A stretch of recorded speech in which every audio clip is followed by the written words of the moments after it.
Hello, welcome back to the channel. It's me, Emmy the Cat Lady, and you join me here in Washington DC on a fairly nice day actually, considering the absolutely destroyed hellhole that we're in.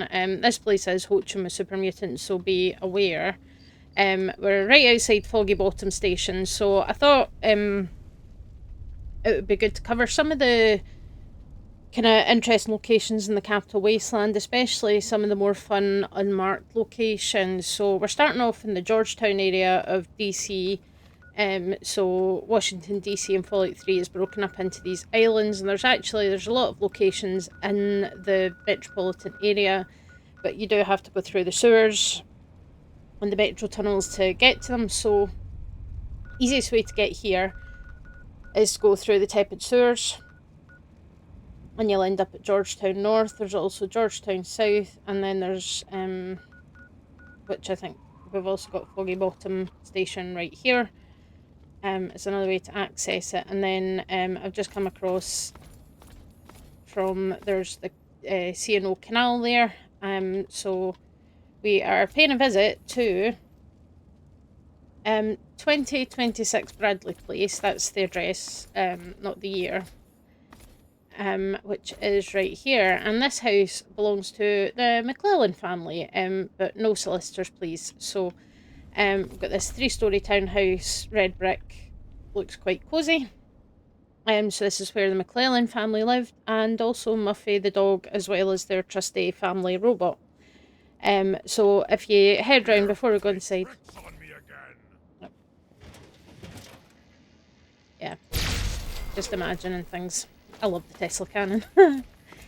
If we head round to the backyard, we do have, there's usually a super mutant and a centaur as well somewhere. Is he red? Is that you? That's you. Right, cleared out that nonsense. So yeah, we've got the backyard. And Muffy the dog. So sadly Muffy the dog didn't make it. But yeah, so we can go inside the house, and there's a couple of interesting things to talk about, so let's head inside. There's nothing in here that's alive other than the Mr. Handy. Got a baby carriage, ironing boards, empty picture frames. There is a line congressional style in here, so that's good to know. And there's a weird drip from the ceiling, that's nice. Kitchen. So, you know, just very much like the kind of houses that you see in this game. We come in here and we've got a skeleton in the child's room, a bunch of toys, roller skates, Coca-Cola truck, and a teddy bear and a skeleton, tricycle, as you do. And then we've got another. So even though it's 3 stories outside, it's only 2 floors inside. Also can't see any sign of a bathroom unless it's through here. Nope, just Mr. Handy unit. So yeah, there's a wee bit of the house missing, but never mind. So the interesting thing about this place is, you know, we've got this Mr. Handy unit here that's dormant, and we can interact with it to get it to do a few tasks. So let's have a look at his computer. So we can set it on home security mode, where it'll go outside and patrol the area and probably get destroyed by the super mutants if you haven't killed the super mutants first. Can send it to pick up the grocery order, so it'll make its way to Cornucopia, which is a grocery store that's kind of along the canal a bit and across the canal. Or you can tell it to walk the dog, in which case it will go out and try and get Muffy to get up. But if you approach in that, then the robot will defend the dog and attack you. And then the final one is the one that's most interesting, which is to get the Miss Handy to read the children a bedtime poem. So we'll do that in a second. So this whole house and everything that goes on in it, it's a reference to a short story by Ray Bradbury called There Will Come Soft Rains, and the story is about a robotic home in Allendale, California that continues all the daily chores, cleaning, cooking, and everything, unaware that the residents of the house are dead after a nuclear catastrophe, which is quite fitting for Fallout. And in the story, the family dog enters the house sick and emaciated. It drops dead, and the house incinerates the dog. And then later, it recites a poem with the same title of the story, which is There Will Come Soft Rains by Sarah Teasdale, to the empty home. And when this is happening, a windstorm causes a tree branch to fall through the kitchen window and it starts a fire. The house tries to put the fire out, but it burns down, leaving a single wall that's still standing that continues to read out the date. So the poem by Sarah Teasdale is what the Mr. Handy recites, so we'll activate him into bedtime story mode. How may I serve you, mistress? We're just going to let him go and then we'll follow right behind. So he doesn't get stuck on any of the furniture. Nope, he's just going right through it. That's convenient. How may I serve you, mistress? There will come soft rains and the smell of the ground, and swallows circling with their shimmering sound, and frogs in the pool singing at night, and wild plum trees in tremulous white. Robins will wear their feathery fire, whistling their whims on a low fence wire, and not one will know of the war, not one will care at last when it is done. Not one would mind, neither bird nor tree, if mankind perished utterly. And spring herself, when she woke at dawn, would scarcely know that we were gone. How may I serve you, mistress? There we go. So yeah, not exactly a cheerful bedtime story for children. Really, it's quite a sad subject. So the poem, it was first published in July 1918, shortly before the end of World War I, and it's obviously about the losses in war and how nature will carry on without us. Nature doesn't care about our wars and our battles. It holds little meaning for the world itself and for nature.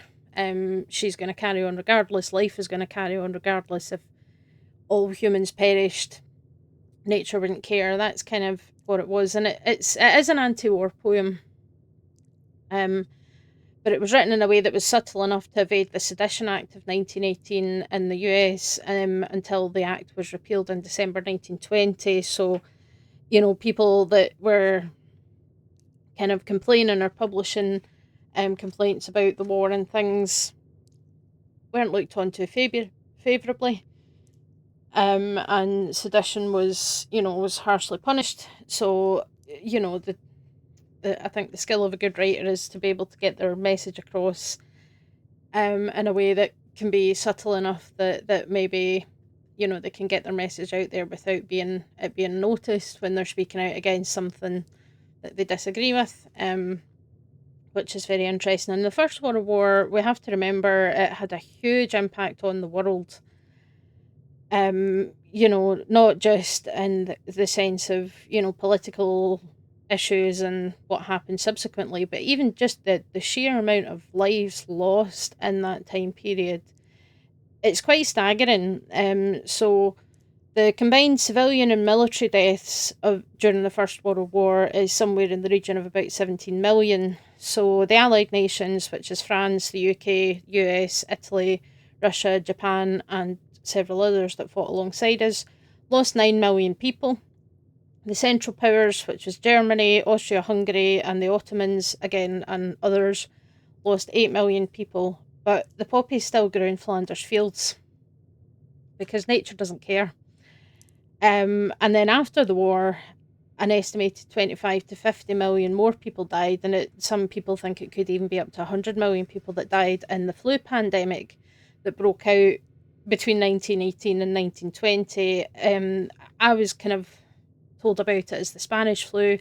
It did go by other names, but that was because it was first freely reported in Spain due to sort of censorship issues, whereas Spain was neutral in the war, so they could just say, yeah, we've got this disease outbreak that's killing a bunch of people. And it was an H1N1 strain of influenza A, and I think we're all very familiar with the story of a global pandemic, given that I'm guessing we're just going to have one a century. That seems to be the pattern so far, obviously, but this one was a coronavirus rather than a flu virus. But, it's something, and again,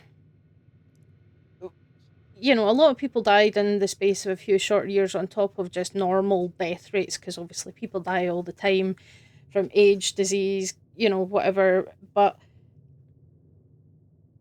it's just really hard to fathom an extra kind of 50 to 70 or more million deaths on top of that. And,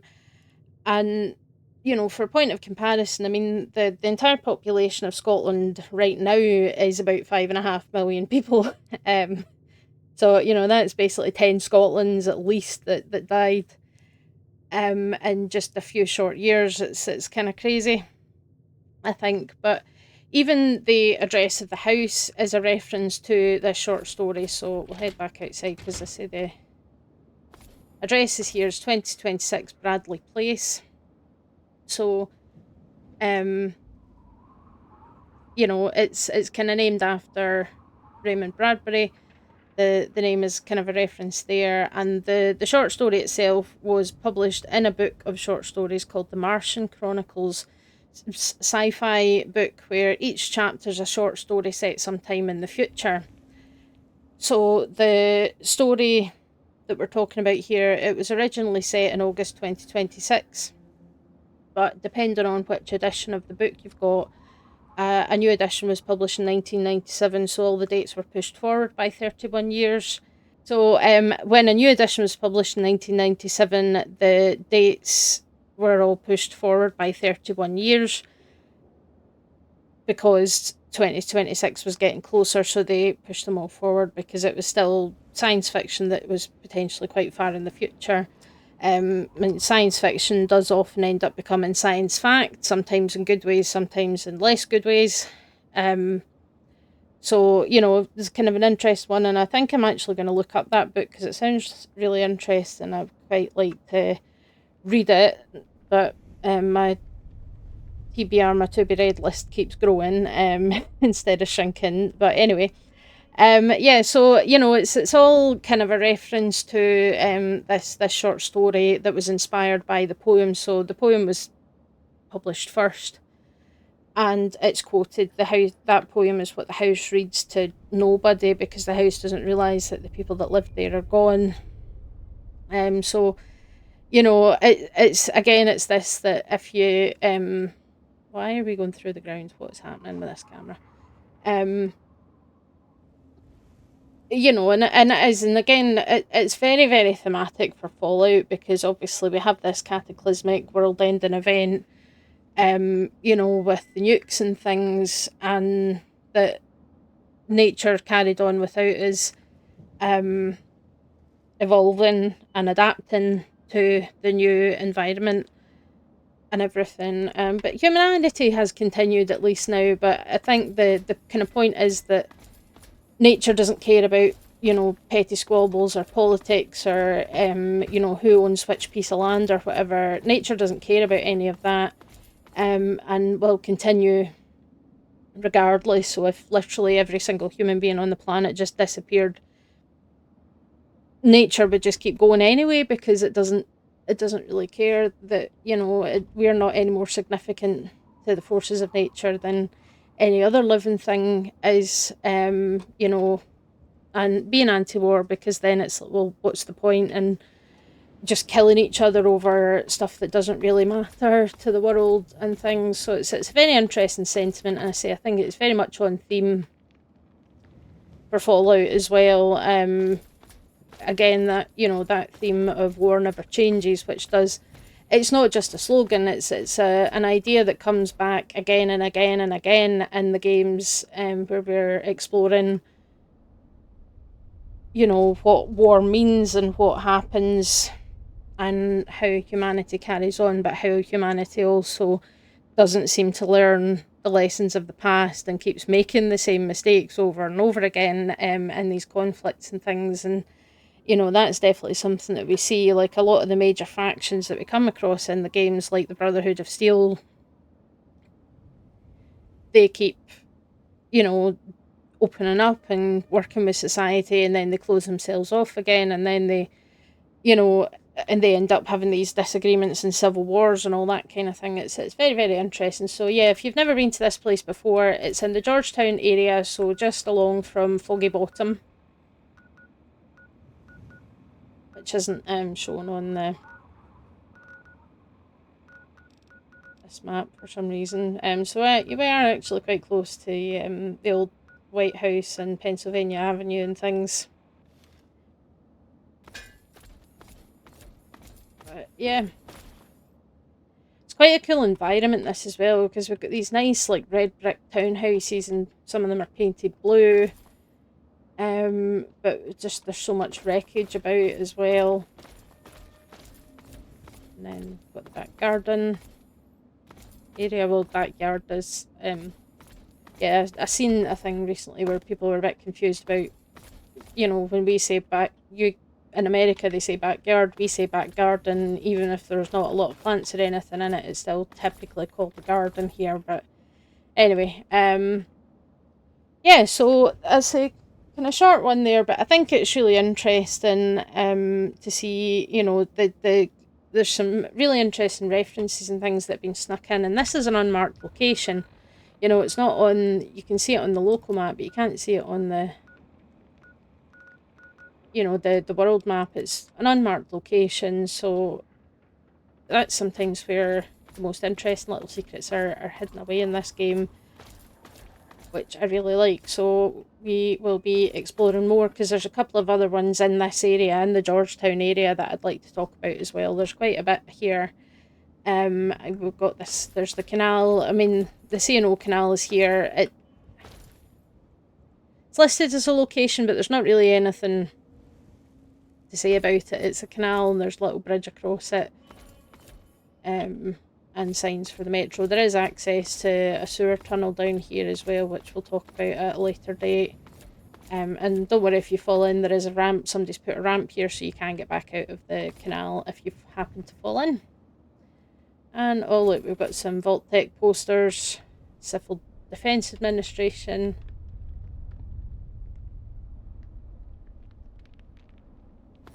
Getting people to enlist in the army, the usual kind of wartime stuff.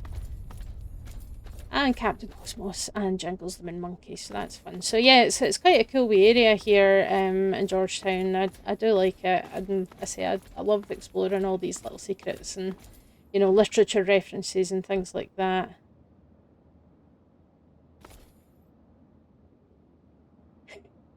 I don't know how that happened. I'm pretty sure I killed this guy when I came out of the metro, but that's quite funny. Anyway, yeah. So yeah, we've got other locations here. So there's Radiation King, there's the grocery store, and there's a couple of other ones as well. So yeah, yep, nothing, absolutely nothing. But yeah, there's super mutants everywhere because we're in the ruins of DC. That's, the super mutants are doing everything they can to claim this territory for their own. And I'm quite happy to help get rid of them.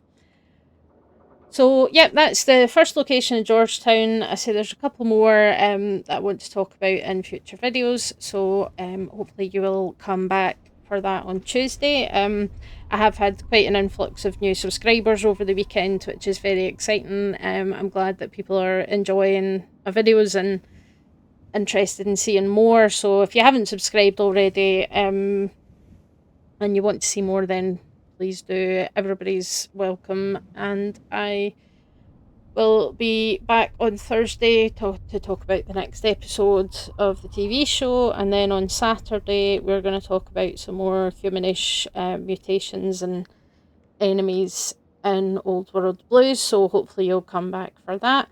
Always love to hear your thoughts in the comments as well, and I'll catch you guys next time. Bye!